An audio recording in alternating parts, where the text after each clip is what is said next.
J'ai entendu dire que l'armée adore les femmes, ces temps-ci. J'imagine que ton boulot, c'est juste de rester assise dans un bureau à compter des chiffons de papier, hein? Parce que tu n'as certainement pas la gueule de quelqu'un qui a déjà tenu un fusil. Les mots sont tombés au centre de la table, comme un bloc de plomb. Jenna a laissé échapper un petit rire aigu et haletant, un son pathétique et complice, qui a rebondi sur le plafond voûté de la salle à manger. Puis, un silence de mort s'est installé. Les bruits ambiants de la maison de banlieue, le faible bourdonnement du réfrigérateur surdimensionné, le crépitement artificiel du foyer à gaz semblaient avoir été aspirés dans un vide. Je n'ai pas scié. Mon corps a fait exactement ce pourquoi il avait été entraîné, face à une menace soudaine et localisée. Mon rythme cardiaque a chuté, se bloquant à un rythme glacial et régulier, de 12 battements par minute. Ma respiration s'est aplatie, aspirant l'air par le nez, de manière superficielle et silencieuse. C'était une réaction purement physiologique, la préparation mécanique et silencieuse du corps, pour absorber une explosion imminente. J'ai gardé les yeux fixés au centre de la gorge de Marc, juste sur sa pomme d'Adam. Je pouvais voir le faible et rapide battement de son artère carotide, sous le col rigide de son polo de Marc. Il tournait à plein régime. Son pouls était erratique, alimenté par 2 doigts de scotch bon marché, et un besoin désespéré et fragile, de me briser devant un public. Il voulait me dépouiller de l'uniforme qu'il ne comprenait pas. Il avait besoin de réduire toute mon existence à une blague, pour se sentir comme l'homme le plus important de la pièce. De l'autre côté de la table, l'oncle Frank s'est figé. Les épaules du vieil ancien marine se sont bloquées. Son verre de vin flottait à un pouce de ses lèvres, suspendu dans les airs. Frank était la seule autre personne dans cette pièce, à savoir quelle odeur avait une artère sectionnée. Nos regards ne se sont pas croisés, mais le radar a émis un signal. Il a senti le changement soudain et violent de la pression atmosphérique de la pièce. L'espace entre nous est devenu épais, lourd, irrespirable. Une seconde de silence s'est éternisée. Elle s'est étirée, se tendant comme un fil piège en acier, avant de projeter violemment mon esprit en arrière, me replongeant 3 heures dans le passé. 3 heures plus tôt, le moteur de ma Ford déglinguée a gémi d'un lourd cliquetis métallique, avant de finalement s'étouffer dans l'allée. Fairfax, Virginie. Une maison coloniale de 2 étages, impeccable, enveloppée d'un revêtement en vinyle blanc sans défaut, avec une pelouse manucurée qui sentait l'engrais chimique frais. Le rêve américain, financé par un véritable cauchemar. Je suis resté assise derrière le volant, un long moment. Le couvre-volant en cuir était craquelé et s'écaillait, froid contre mes paumes. Mes pouces, fortement calleux après des années à saisir des choses destinées à déchirer la chair et les os, ont tracé le bord net du papier posé sur mes genoux. 6 000 € de prime de risque. Le prix exact est calculé de ma vie, pour les 30 derniers jours passés dans le bac à sable. Chaque centime de cet argent du sang était sur le point d'être endossé, remis, et directement injecté dans l'hypothèque de cette même maison. La maison de Jenna. La maison que je maintenais à flot, pendant qu'on me tirait dessus dans un fuseau horaire, qu'il ne saurait même pas pointer sur une carte. J'ai plié le chèque une fois, pressant mon ongle au centre pour rendre le pli aussi tranchant qu'une lame de rasoir, et je l'ai enfoncé profondément dans la poche avant de mon jean.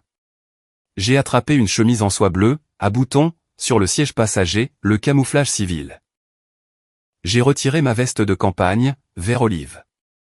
La toile épaisse sentait faiblement la fine poussière du désert, la sueur séchée, et le kérosène. Je l'ai jeté sur la banquette arrière, comme un poids mort. En enfilant la chemise en soie sur mes épaules, le tissu lisse et cher a accroché durement la cicatrice dentelée et saillante, qui serpentait à l'intérieur de mon avant-bras gauche.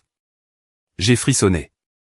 Un spasme musculaire, vif et involontaire, a parcouru mon cou. Mes doigts se déplaçaient avec lenteur sur les petits boutons fragiles, de bas en haut, un par un. Enfiler cette chemise, c'était comme passer une camisole de force. Je devais enterrer la survivante. Je devais enfermer le prédateur, celui qui m'avait permis de rester en vie, dans la poussière. Tout ça, pour pouvoir franchir cette porte d'entrée en chaîne, et jouer le rôle de la petite sœur, inoffensive et bonne à rien.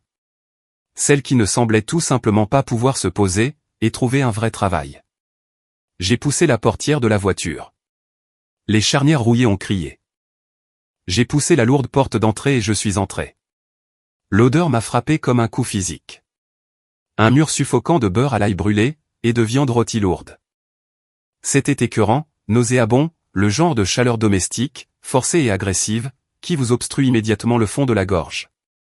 Tu es en retard. Jenna n'est pas sortie de la cuisine. Elle a défilé. Elle s'essuyait agressivement les mains sur un tablier à fleurs, porté par-dessus une robe en soie. Pas de « bonjour ». Pas de « comment s'est passé ton vol ?» Pas de « heureuse que tu sois rentrée saine et sauve ». Elle s'est approchée et a jeté un bras sur mon épaule, une étreinte latérale, molle et creuse, qui n'avait aucun poids. Elle a duré moins d'une seconde, avant qu'elle ne se retire, son visage se tordant en un masque étudié de martyr épuisé.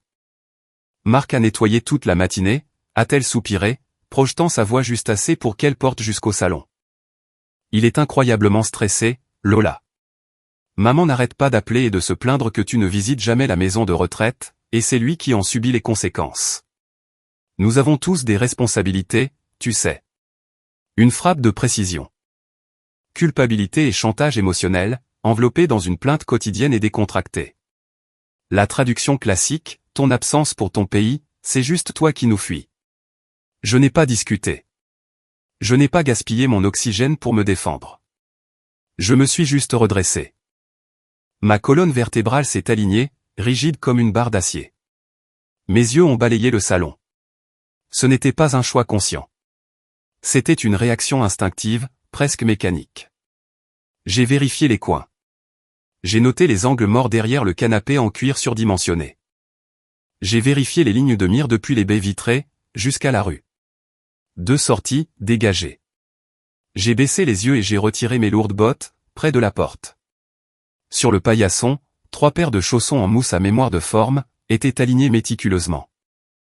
Une pour Marc, une pour Jenna, une pour Caleb, mon neveu de 19 ans, qui était actuellement scotché à son téléphone sur le canapé. Aucune pour moi. Je suis passé à côté d'elle. Mes pieds nus ont heurté le parquet poli. Le sol que j'avais littéralement acheté. Il était glacial, le froid mordant à travers la plante de mes pieds, comme si je marchais pieds nus sur une plaque de glace. Une étrangère dans un sanctuaire, payée avec ma propre chair. Marc est sorti de la salle à manger. Il n'a pas dit un mot. Il est juste resté sous l'arche, en faisant tournoyer un lourd verre en cristal de single malt. Les glaçons claquaient contre le verre, un rythme sec et arrogant. Il a fait un léger mouvement de tête dédaigneux, sa version d'un salut au personnel de maison. Le dîner est prêt, a annoncé Jenna, passant en courant à côté de moi avec une corbeille de pain chaud. Elle a montré le bout de la longue table à manger. La place du coin, juste contre la porte battante de la cuisine. La pire position tactique de toute la pièce. Enfermée, le dos complètement exposé, pratiquement assise sur la chaise désignée pour la personne sans voix. Le cas social. Je me suis approché et j'ai tiré la chaise. Le bois a gémi durement contre le plancher. Les assiettes ont cliqueté. Marc ne s'est pas simplement assis, il est descendu. Il a pris le bout de la table, plantant ses 2 coudes largement sur la surface en acajou, élargissant physiquement son empreinte pour revendiquer l'espace aérien. Caleb s'est affalé sur la chaise en face de moi, levant à peine les yeux de son écran lumineux. Marc a regardé le long de la table vers moi, ses yeux traversant la fine vapeur grasse qui s'élevait du poulet rôti au centre. Ses lèvres se sont retroussées en un lent sourire moqueur. Jenna a fait glisser son couteau en argent sur son assiette en porcelaine. Un grincement aigu, qui a envoyé une décharge directement dans mes nerfs. Le roi de banlieue tenait sa cour. Ce n'était pas un dîner de famille pour accueillir une sœur de retour à la maison. C'était un jeu de pouvoir. Une exécution de statut, calculée et délibérée, conçue pour me rappeler exactement où je me situais dans sa hiérarchie. Je suis resté parfaitement immobile. J'ai gardé mes mains posées à plat sur mes cuisses, cachées sous la table, hors de vue. L'odeur de beurre à l'ail s'est épaissie dans l'air chaud, se mêlant à l'odeur âcre de l'eau de Cologne de Marc. Il a pris une lente gorgée délibérée de son scotch, ses yeux ne me quittant jamais. Je savais exactement ce que c'était. Je venais de sortir d'une zone de guerre littérale, j'avais parcouru 6000 miles pour payer le toit au-dessus de sa tête, seulement pour m'asseoir, en plein dans le viseur d'un sniper invisible. Marc mâchait la bouche ouverte. Juste une fraction de pouce, mais c'était suffisant pour laisser le bruit humide et claquant du poulet mastiqué s'infiltrer dans l'air mort de la salle à manger. Il tenait sa cour en bout de table, les manches retroussées jusqu'au coude pour exhiber une lourde montre chronographe en argent. Il était sur sa lancée, se vantant des rendements de son portefeuille du 3e trimestre, se plaignant des frais de green exorbitants à Naples, pour son prochain voyage de golf. J'étais assise au coin, piégée entre la porte battante de la cuisine et une énorme fougère en pot, mâchant un morceau de viande blanche et sèche. L'excès de beurre à l'ail recouvrait mon palais, épais et suffocant. Ça avait le goût de la cendre. J'ai fait abstraction du son de sa voix. Mon cerveau a coupé les récepteurs auditifs de ses vantardises, et s'est concentré uniquement sur son rythme physique. J'ai suivi sa main droite. Son index tapotait le bord de la table en acajou. Tape, tape, pause. Tape, tape, pause. Erratique. Indiscipliné. Anxieux. De l'autre côté de la table était assis l'oncle Frank. Frank ne parlait pas. Il coupait simplement sa viande. Il portait une chemise en flanelle délavée, le col effiloché sur les bords. Sa colonne vertébrale était courbée en permanence par l'âge et la gravité, mais ses mains étaient stables. Il tenait le lourd couteau à steak comme un outil chirurgical. Une seule coupe nette à travers le bœuf. Pas de sciage, pas de traînage de la lame, pas de mouvement gaspillé. Frank a lentement levé la tête. Ses yeux, d'un bleu délavé et fatigué en permanence, ont traversé la vapeur montante des légumes rôtis, et ont rencontré les miens. Le radar a émis un signal. C'était une transmission silencieuse, à haute fréquence, entre deux personnes qui savaient exactement à quoi ressemblait un sac mortuaire, quand on le refermait. Nous n'avions pas besoin de parler. Nous n'avions pas besoin de lever les yeux au ciel. Nous le sentions tous les deux. L'odeur putride, maladivement sucrée, de l'arrogance de banlieue, qui émanait de l'homme en bout de table. Marc se prenait pour un titan, parce qu'il déplaçait des chiffres sur un tableur. Frank et moi savions à quel point un titan se vidait facilement de son sang, dans la poussière. Jenna a laissé tomber sa fourchette. Elle a cliqueté bruyamment contre l'assiette en porcelaine à fleurs.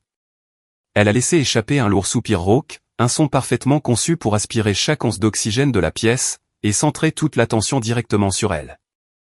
Elle a ramassé un quartier de pommes de terre rôties meurtries, et l'a laissé tomber sur son plat avec un bruit sourd et humide.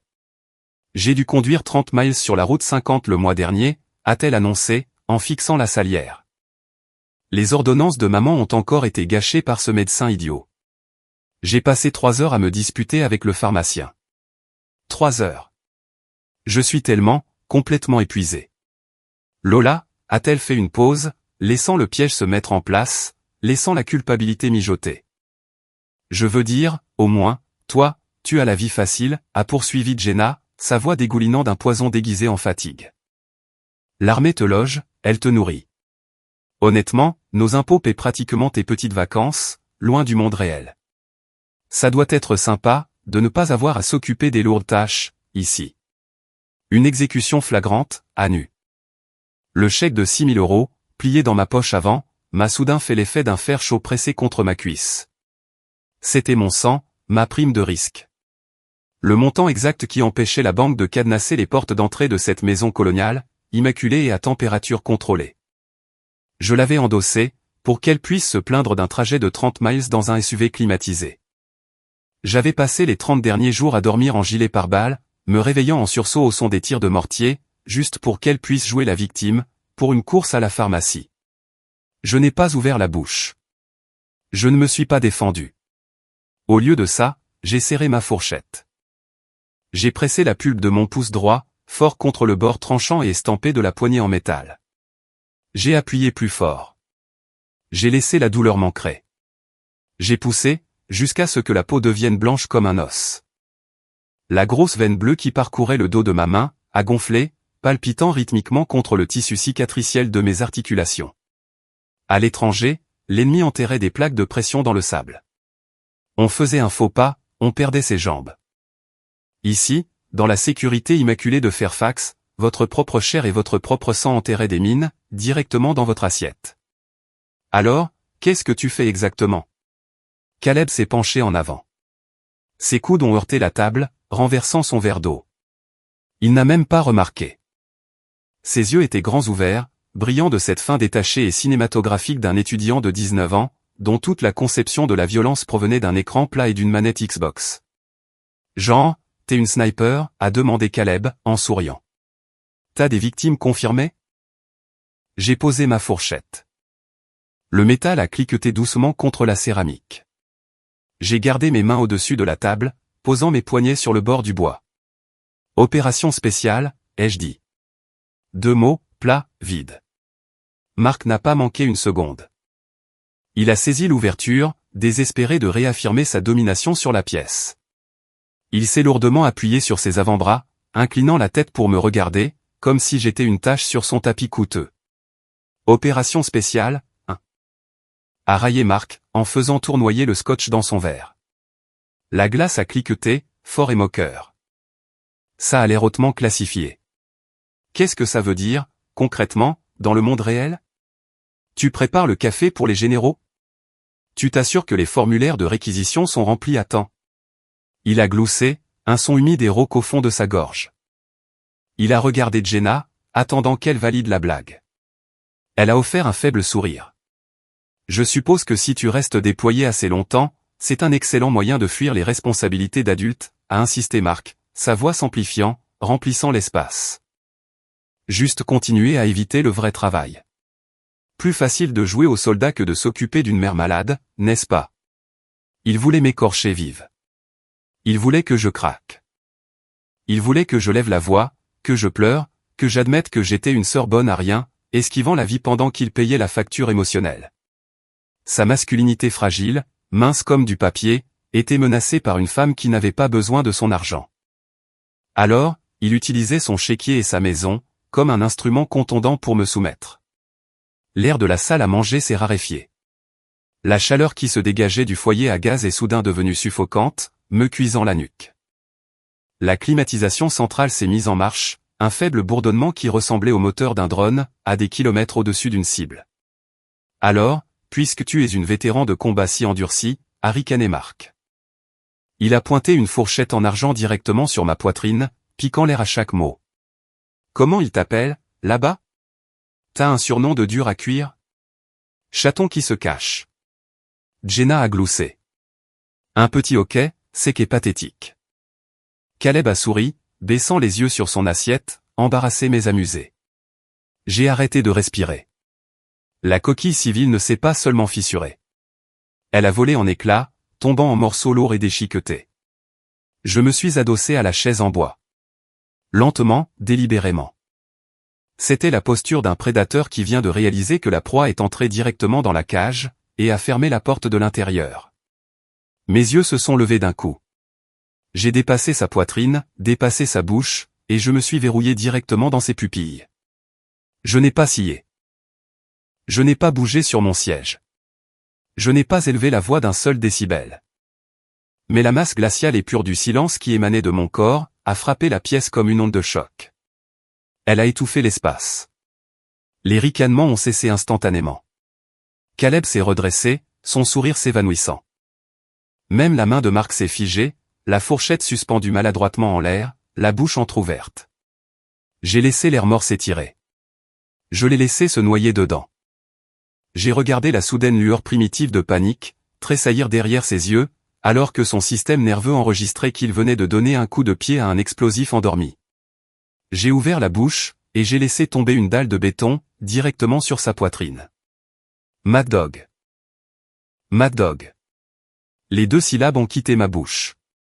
Elles n'ont pas résonné. Elles ont atterri au centre de la table, lourdes, denses, et glaciales. Le sourire moqueur de Marc était toujours plaqué sur son visage. Il n'avait même pas commencé à s'estomper. Son cerveau était encore en train de charger, essayant de traiter la température zéro absolue de la pièce, attendant une chute qui ne viendrait pas crac. Le son fut violent, sec comme un os. L'oncle Frank a claqué la lourde base de son verre à vin en cristal, sur le bois d'acajou. Le liquide rouge foncé a tressauté, débordant du bord et s'imbibant dans le chemin de table blanc immaculé de Jenna. Il s'est répandu rapidement, ressemblant exactement à une hémorragie artérielle fraîche. La main burinée et tachetée de Frank est restée crispée autour du pied du verre. Ses jointures sont devenues complètement blanches. Les tendons de son avant-bras se sont tendus, rigides sous sa peau fine et parcheminée. Excuse-toi. Tout de suite. Frank n'a pas crié. Il n'en avait pas besoin. Sa voix était basse, raclant le fond de sa poitrine. Elle ressemblait à du fil de fer barbelé rouillé, qu'on traînerait sur du gravier. Marc a tressailli. Un véritable tressaillement de tout le corps, involontaire. Ses épaules se sont remontées vers ses oreilles. Le roi de banlieue suffisant, assis en bout de table, est instantanément redevenu un employé de bureau, de la direction intermédiaire, acculé. Oncle Frank, allez, a balbutié Marc, offrant un faible rire nerveux.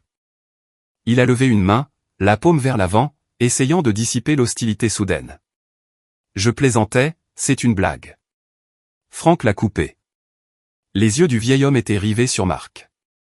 D'un bleu délavé, mais tranchant comme un scalpel chirurgical. Ouais, tu as bien fait, a grogné Frank, se penchant en avant d'un simple pouce. Tu viens de prendre le sang de quelqu'un d'autre, et d'en faire une putain de blague. Je suis resté parfaitement immobile. Je n'ai pas changé de poids. Je n'ai pas rompu le contact visuel avec le mur, derrière la tête de Marc. J'ai gardé une respiration plate. Je vais bien, ai-je dit. Ma voix était un monotone, mort et vide. Frank a tourné la tête brusquement vers moi. Pour la première fois en 10 ans, il avait l'air furieux contre moi. Il a secoué la tête, d'un seul coup sec. Non, a dit Frank, en pointant un doigt épais et balafré sur ma poitrine. Tu ne vas pas bien. Marc a senti le contrôle lui échapper. C'était sa maison, son hypothèque, son service de table coûteux. Il a agrippé les accoudoirs de sa chaise, le cuir grinçant sous ses paumes moites, son cou virant au rouge sombre et colérique. Il a avancé le menton, désespéré de s'accrocher à son autorité en décomposition. Vous vous fichez de moi, là, a élevé Marc, la voix devenant aiguë et rauque. C'était une simple question, sur un stupide surnom de travail. Vous réagissez tous les deux comme si j'avais insulté le drapeau. Frank s'est levé. Ce ne fut pas un mouvement rapide, mais il fut massif. La lourde chaise en bois a raclé violemment le parquet. Le vieil ancien marine a redressé sa colonne vertébrale courbée. Il a planté ses bottes largement. Soudain, la chemise en flanelle délavée ne ressemblait plus à une tenue de retraité. Ses larges épaules ont bloqué la lumière du lustre. Une ombre massive et suffocante est tombée directement sur la longueur de la table, écrasant entièrement l'espace physique de Marc. Ce n'était pas une question, a dit Frank, sa voix baissant d'une autre octave. Il a planté ses 2 poings à plat sur la table, s'appuyant de tout son poids sur la nourriture. C'était un défi. Et toi, espèce de stupide fils de, tu as juste choisi la mauvaise personne à défier. Personne ne respirait. Le bruit ambiant de la maison avait disparu. Le foyer à gaz semblait brûler à froid. Jenna était figée sur sa chaise, la bouche légèrement entr'ouverte, prenant de courtes respirations, superficielles et paniquées, par le nez. Elle regardait alternativement son mari et son oncle, complètement paralysés. L'illusion de son parfait dîner du dimanche gisait en morceaux sur le sol. Clinc. Les doigts de Caleb se sont détendus. Sa fourchette en argent a glissé de sa main, et a heurté son assiette en porcelaine. Le tintement aigu a retenti dans le silence de mort, comme une sonnette d'alarme. Le gamin était pâle, ses yeux allant de moi à Frank, réalisant qu'il venait de poser une question sur quelque chose qu'il n'avait absolument aucun droit de savoir. Frank a ignoré le bruit. Il a gardé son poids appuyé sur ses poings, planant au-dessus de Marc. J'étais au Vietnam, a dit Frank. Il a broyé les mots lentement. 68 cité de Hue. Parfois, des noms comme ça circulent. On les entend chuchoter dans la poussière. Mais ils ne sont pas faits pour se vanter dans un bar miteux, pour avoir des bières gratuites. Marc a dégluti avec difficulté. Sa pomme d'Adam a oscillé agressivement.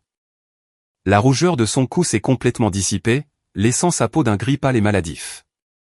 Un nom comme ça, a poursuivi Frank, le volume de sa voix si bas qu'il a forcé tout le monde à se pencher pour l'entendre, c'est une étiquette d'avertissement. C'est un raccourci, entre les gars, sur le terrain. C'est une façon pour nous de savoir, sans poser de questions, que la personne qui porte ce nom a traversé l'enfer absolu, et a fait tout ce qu'il fallait, pour ramener nos gens à la maison. Frank a laissé le silence s'installer.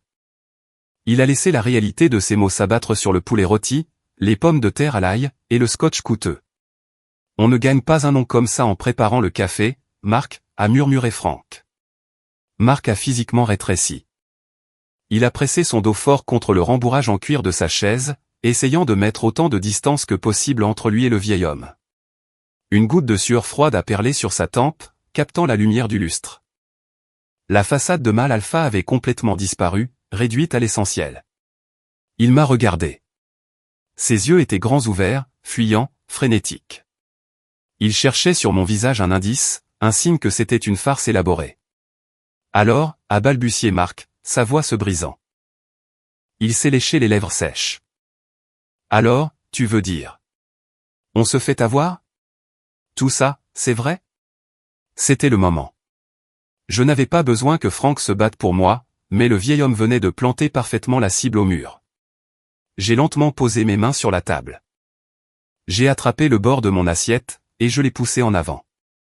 La céramique a grincé durement contre le bois. Je me suis redressé. La posture militaire a pris le dessus, verrouillant ma colonne vertébrale dans un alignement parfait. J'ai regardé Marc. Je ne ressentais plus de colère. La colère demandait de l'énergie. La colère signifiait que je le respectais assez, pour me soucier de son opinion. Je ressentais juste une pitié lourde et épuisante. Je l'ai regardé, comme on regarde un scorpion qui vient de se faire arracher son dard. Inoffensif, pathétique. Juste un insecte bruyant sur le sol. Tu ne me dois pas ton admiration, Marc, ai-je dit. J'ai détaché les mots, les laissant tomber comme une pluie verglaçante. Il a scié, tressaillant au son de ma voix. Mais j'ai continué, gardant mes yeux rivés sur les siens. Tu dois apprendre un peu de respect de base. Tu dois l'apprendre tout de suite, avant même de penser que tu as le droit de décider si quelqu'un d'autre ment. J'ai soutenu son regard. Le silence dans la salle à manger est devenu absolu. L'odeur suffocante de beurre à l'ail s'estompait de mes sens. Le bourdonnement du réfrigérateur s'est tu. Le parquet poli sous mes pieds nus semblait se transformer en sable. Du sable granuleux et glacial. Je n'étais plus à Fairfax. Le visage pâle et terrifié de Marc a commencé à se brouiller, remplacé par l'éclair violent et aveuglant d'un tir de mortier, déchirant la nuit de Koringal. Je n'ai plus regardé Marc. J'ai regardé à travers lui. La lumière chaude et ambrée de la salle à manger de Fairfax a commencé à s'estomper. L'odeur suffocante de poulet rôti, de vin doux et de beurre à l'ail lourd, s'est dissoute, remplacée par quelque chose de piquant, d'amer. L'arrière de ma gorge s'est recouvert d'un goût de soufre, de diesel brûlé et de poussière fine. Ma voix est sortie, plate. Une fréquence morte, mécanique. Une opération de sauvetage, dans la vallée de Koringal. Aucune émotion, juste un rapport de perte, lu à une salle de civils qui n'avaient jamais manqué un repas de leur vie. Les renseignements nous ont donné le feu vert. Ils ont dit que la vallée était dégagée. Pas d'embuscade. J'ai fait une pause. J'ai laissé mes yeux se défocaliser, fixant au-delà du centre de table florale. Ils avaient tort. Caleb a arrêté de mâcher. Un morceau du pain au levain coûteux est resté lourd sur sa langue, la mâchoire pendante. Il attendait la scène de film, les ralentis héroïques, la bande-son tonitruante. Il n'y avait pas de bande-son. Juste le crépitement assourdissant et fracassant des tirs de mortier entrants. Ils nous ont frappés de trois côtés, ai-je dit, ma voix à peine au-dessus d'un murmure, mais elle a traversé la pièce comme une lame dentelée. Ils s'étaient retranchés dans la crête. Mitrailleuse lourde, lance-roquettes. Le ciel s'est juste déchiré. Des éclairs blancs, qui vous aveuglaient toutes les 2 secondes. Le bruit. J'ai arrêté. Mes doigts ont tressailli sur la table. Le poids fantôme d'un gilet en Kevlar s'est abattu sur mes épaules, m'écrasant l'air des poumons. Le bruit vous arrache les tympans du crâne. Vous n'entendez pas le type crier à 1 mètre de vous. Vous ne vous entendez pas penser. Marc était assis, figé. Le directeur financier suffisant avait disparu. Il ressemblait à un animal acculé, piégé dans sa propre chaise de salle à manger, en cuir coûteux. On était cloué au sol, ai-je continué. Mon regard a dérivé vers la nourriture qui refroidissait sur mon assiette, mais je ne voyais que la terre sombre, imbibée de cuivre, du fond de la vallée. La moitié de l'unité était coupée du reste, piégée dans une zone de mort, se vidant de son sang dans la poussière. La radio n'était que du grésillement. Du grésillement mort, hurlant. Et des gars qui s'étouffaient dans leur propre sang, sur les communications. Jenna s'est couvert la bouche, ses ongles manucurés s'enfonçant profondément dans ses joues. Son parfait dîner du dimanche pourrissait, juste devant elle. Le commandement est arrivé sur le réseau, ai-je dit. Clair comme de l'eau de roche. L'ordre était un repli total et immédiat. Rompre le contact, se retirer, sortir les ressources survivantes de la vallée. Marc a scié, le torse soulevé. Le concept de perdre lui était totalement étranger. Il vivait dans un monde de renflouement, de comptes bancaires rembourrés, et de filets de sécurité. Et les gars qui ont été touchés, a balbutié Marc. Sa voix était un couinement pathétique et aigu. Les blessés? J'ai levé les yeux. Mes pupilles se sont dilatées, se verrouillant sur son visage avec une précision froide et mécanique. Les règles de la guerre ne sont pas écrites pour ton confort, Marc, ai-je dit. Quand on ne peut pas sauver tout le monde, on sauve la majorité. Le calcul est simple. Le calcul est brutal. L'ordre était de les laisser derrière. De les considérer comme une perte totale. De l'autre côté de la table, l'oncle Frank a baissé la tête. Sa lourde main noueuse s'est refermée fermement sur le pied de son verre de vin. Il connaissait le calcul. Il connaissait le dilemme du tramway. C'était le calcul écrasant, destructeur d'âme, qu'aucun type en costume sur mesure n'aurait jamais à affronter. Frank a fermé les yeux, cachant les fantômes de la cité de Hué, qui hurlaient actuellement dans sa propre tête. Mais Jenna a eu un hoquet, sa voix tremblante, désespérée de trouver une fin heureuse. Tu es revenu. Tu as survécu. Ouais, Jenna, ai-je dit, un son creux s'échappant de ma gorge. J'ai survécu. Marc s'est penché en avant, désespéré de faire correspondre les chiffres, désespéré d'un récit propre et logique qu'il pourrait traiter. Attends. Tu es retourné les chercher, seul? J'ai fait un lancing de tête, à peine perceptible. La vérité était laide. Ce n'était pas un conte de bravoure. C'était une folie absolue, à la limite. Je n'ai pas eu de médaille pour avoir suivi les ordres, ai-je dit. Les mots avaient le goût de la rouille. Je n'ai pas eu de défilé. J'ai enfreint le protocole. J'ai violé des ordres directs. J'ai risqué une cour martiale, une révocation pour conduite déshonorante, et un aller simple pour une prison militaire à Leavenworth. Je pouvais sentir l'acier froid du fusil dans mes mains. Pas mon fusil. Mon fusil était enrayé par le sable et la poussière. J'en avais arraché un neuf, des mains d'un gamin de 20 ans de l'Ohio, à qui il manquait la moitié inférieure de la mâchoire. Son sang était encore chaud, rendant la crosse en plastique glissante. J'ai pris l'arme d'un homme mort, ai-je dit, ma voix baissant, grinçant contre le silence absolu de la pièce, et j'ai couru droit dans le feu. Caleb était complètement blanc. Le fantasme du jeu vidéo était mort.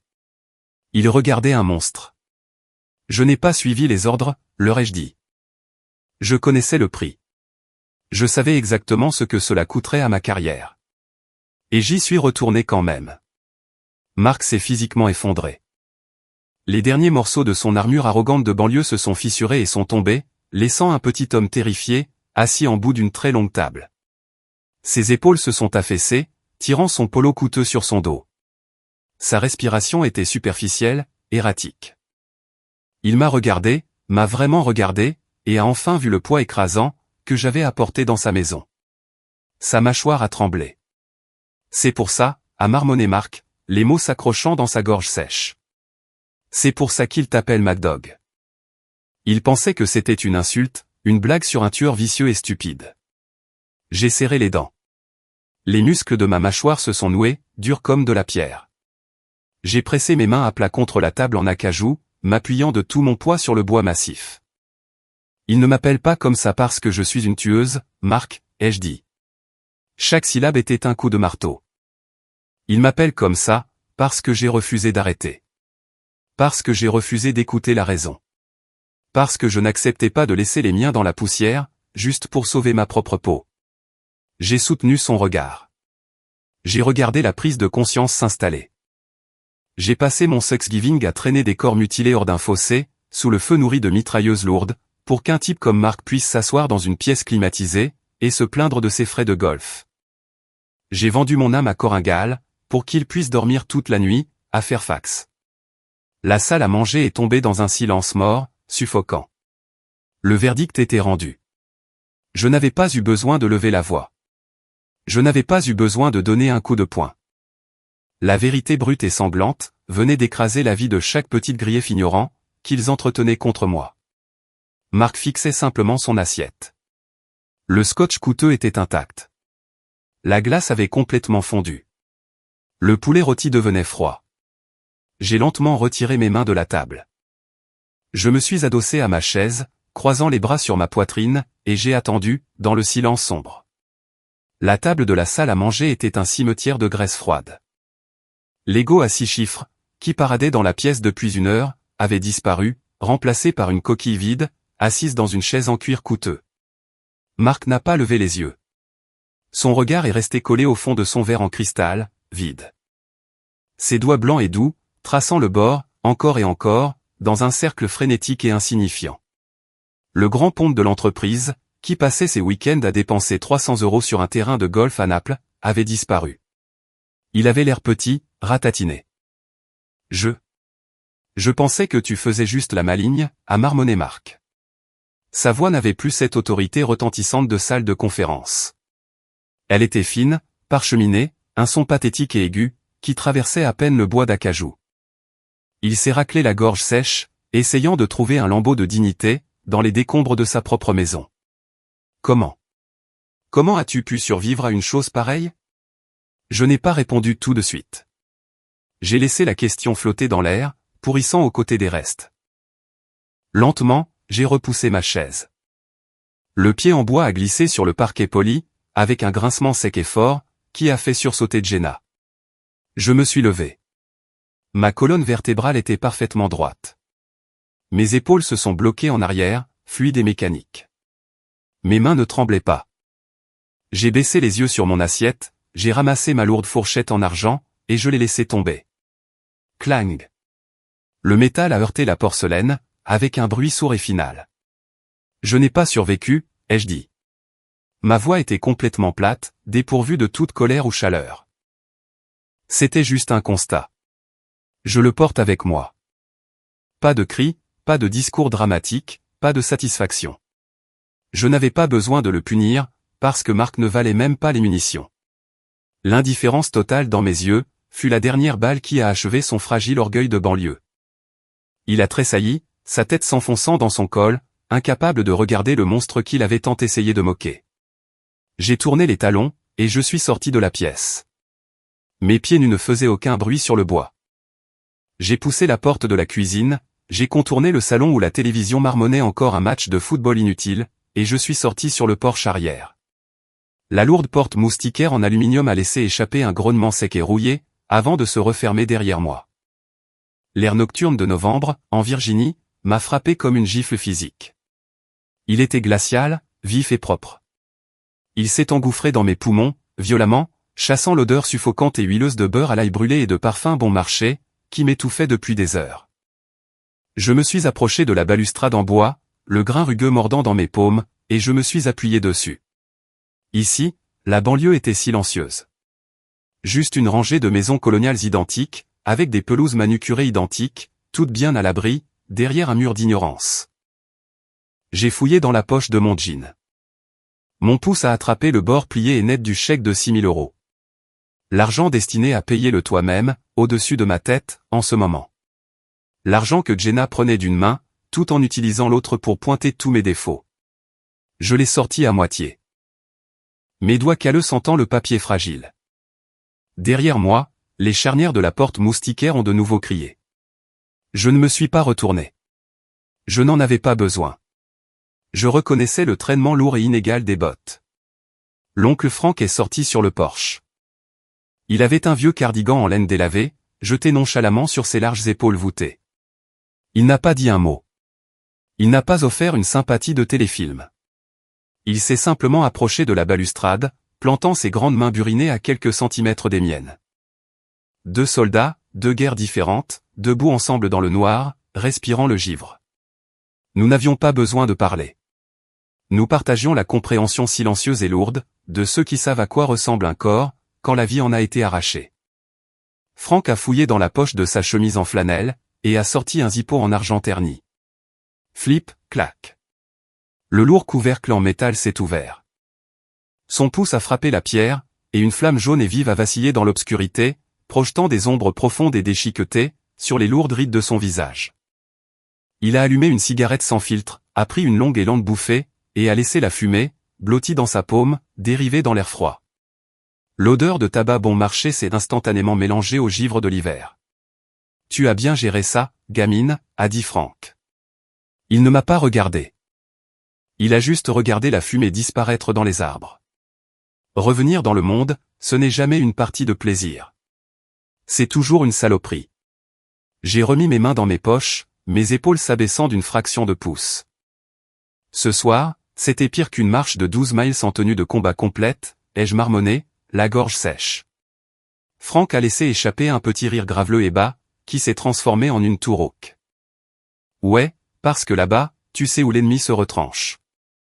T'as une carte. Ici, les pires coups viennent des gens assis en face de toi à table. Ceux qui portent exactement le même nom de famille. Il a pris une autre bouffée. La cerise de la cigarette brillait d'un orange vif, dans le noir. J'ai baissé les yeux sur l'herbe sombre, en dessous du porche. L'épuisement total s'installait profondément dans mes os. Maintenant. Ce n'était pas physique. C'était l'épuisement mental, d'essayer de jouer le rôle de la bonne petite sœur. La routine fatigante de cacher les cicatrices, et d'édulcorer la vérité, juste pour rendre la vie civile confortable, pour des gens trop mous pour supporter la réalité. Franck a changé de poids, ses vieilles bottes grinçant contre le plancher du porche. Il a tourné la tête, ses yeux d'un bleu délavé se fixant sur le côté de mon visage, avec un poids lourd et inamovible. Des nuits comme ça, elles sont nécessaires, Lola, a dit le vieil ancien marine, sa voix baissant en un grondement rauque et rythmé. Il faut que tu fixes les limites. J'ai gardé la mâchoire serrée, écoutant le vent faire bruire les feuilles mortes dans la cour. Écoute-moi, a insisté Franck, en pointant la pointe incandescente de sa cigarette vers les fenêtres éclairées de la salle à manger, derrière nous. Les gens, à l'intérieur de cette maison, ils n'ont pas besoin de comprendre ce que tu as fait là-bas. Ils ne le comprendront jamais. Leur cerveau n'est pas câblé pour ça. Ils pensent que le monde est sûr, parce qu'ils ont un bon score de crédit. Il a refermé le zippo avec un clic métallique fort, qui a résonné dans la cour.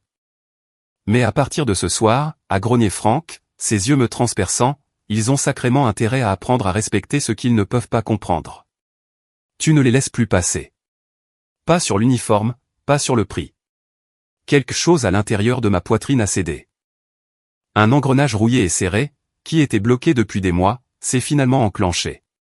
Le poids fantôme de la vallée a semblé se soulever, juste une fraction, laissant derrière lui une clarté froide et dure. Franck avait raison. Je ne leur devais pas d'explication. Je n'avais pas besoin de leur validation, pour connaître la valeur du sang que j'avais versé. Ma main s'est resserrée dans ma poche. Mes doigts se sont enroulés autour du chèque de 6 000 € en papier, serrant fort. J'ai broyé mes jointures l'une contre l'autre, jusqu'à ce que le papier s'effondre, se déchire et se froisse sous la force, le réduisant en une boule de déchets, serrée et inutile. Le temps où je les laissais transformer leur style de vie mesquin en une arme contre mon sacrifice, était révolu. La dette était réglée, mais les termes du contrat venaient d'être réécrits en acier. J'ai regardé en arrière, vers la porte vitrée de la cuisine. À l'intérieur, les silhouettes de Marc et Jenna se déplaçaient, lentes, hésitantes, et complètement terrifiées par le silence qui les attendait à table. J'ai sorti mes mains de mes poches, j'ai laissé Franck seul avec sa fumée, et j'ai saisi la poignée de la porte moustiquaire. 7 heures du matin. L'air à l'intérieur de la maison coloniale avait complètement changé de densité. La veille, l'oxygène était épais, saturé de l'odeur de viande rôtie, de scotch bon marché, et d'arrogance de banlieue. Ce matin, c'était juste le silence. Le silence lourd et stérile d'un champ de bataille, après que l'artillerie a enfin cessé de tirer. Je me suis tenu dans la chambre d'amis, et j'ai tiré la lourde fermeture éclair en laiton de mon sac de sport en toile, vert olive. ZZZ. Le son était sec, mécanique. Je n'avais pas grand-chose à emballer. 3 t-shirts, un jean. La chemise en soie bleu civil que j'avais portée au dîner, était négligemment fourrée au fond, écrasée sous le poids de mes bottes de combat. Je n'aurais plus besoin du camouflage. J'ai hissé le sac sur mon épaule. La sangle épaisse en nylon a mordu dans ma clavicule. Familière et rassurante. J'ai descendu les escaliers en moquette. Mes pas étaient lourds, délibérés. Je ne partais pas à la dérobée. Je n'essayais pas de me faire petite, pour éviter de réveiller la maison. J'occupais exactement l'espace que j'avais mérité. La cuisine était inondée d'une lumière matinale vive et aveuglante, qui traversait les persiennes. Jenna se tenait près de l'îlot en marbre. Elle ne portait pas le tablier à fleurs, ni la robe en soie de la veille. Juste un simple pullover surdimensionné. Elle ne s'est pas précipitée vers moi. Elle n'a pas jeté un bras mou et creux autour de mon cou. Quand j'ai laissé tomber mon sac de sport près de la porte, avec un bruit sourd et lourd, elle s'est visiblement raidie, ses épaules se contractant. Elle a pris une tasse en céramique, l'a remplie à ras-bord de la carafe en verre, et s'est retournée. Elle tenait la tasse à 2 mains, la tendant vers moi. Ses yeux sont restés fixés sur le plan de travail en granit, évitant strictement mon regard. C'était une posture complètement différente. Prudente, mesurée. C'était la manifestation physique de la peur, distillée dans une tasse de café noir. Il n'y a pas eu de soupir, sur un trajet de 30 miles jusqu'à la pharmacie. Il n'y a pas eu de chantage émotionnel, passif-agressif et désinvolte, à propos de la maison de retraite de notre mère. Le flot incessant de chantage émotionnel avait été définitivement coupé. Le territoire avait été reconquis, et elle savait exactement où se trouvait la nouvelle ligne de propriété. J'ai pris la tasse. La porcelaine était brûlante, contre ma paume calleuse. J'ai pris une lente gorgée. Noire, amère, sans filtre. Pas de sucre pour masquer l'amertume.